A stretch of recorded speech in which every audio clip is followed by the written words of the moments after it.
The story of Sarah Safranek and the Shadow in the Closet is a haunting, real-life tragedy that sits at the intersection of severe mental illness, systemic failure, and the ultimate betrayal of the maternal bond. While Shadow in the Closet sounds like the title of a horror movie, it is often the descriptor used by true crime enthusiasts to discuss the case of Nathaniel Nate Safranek, a 7-year-old boy whose life was ended by his mother in 2021.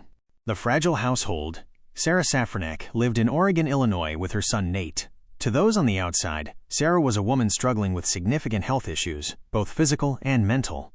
She suffered from a history of depression and other mental health disorders that were well documented by local social services. Nate was described as a bright, energetic boy who loved school. However, behind closed doors, the shadow wasn't a monster under the bed. It was the deteriorating state of his mother's mind. The events of May 17, 2021. On the afternoon of May 17, Sarah Safranek called 911 to report that her son was unresponsive.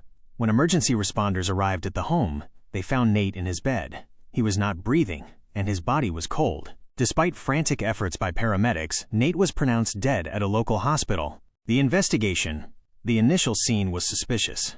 An autopsy later revealed the grim reality. Nate hadn't died of natural causes or a sudden medical emergency.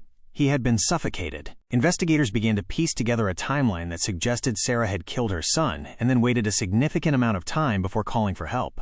The shadow in this story became the dark secret she kept in the hours between his death and the 911 call. A systemic failure. One of the most tragic layers of this story is that the shadow had been looming for years.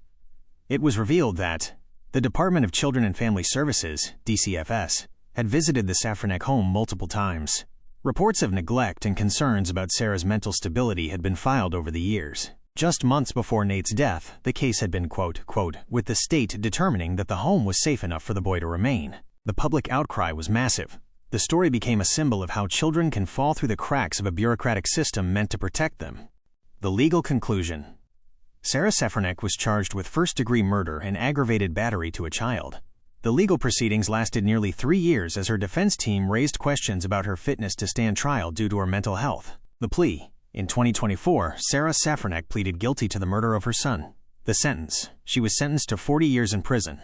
During the sentencing, the judge noted the profound cruelty of the act, emphasizing that a child's home and their mother should be their ultimate place of safety. The shadow in the closet wasn't something Nate had to fear. The tragedy was that the person who was supposed to protect him from his fears became the source of them.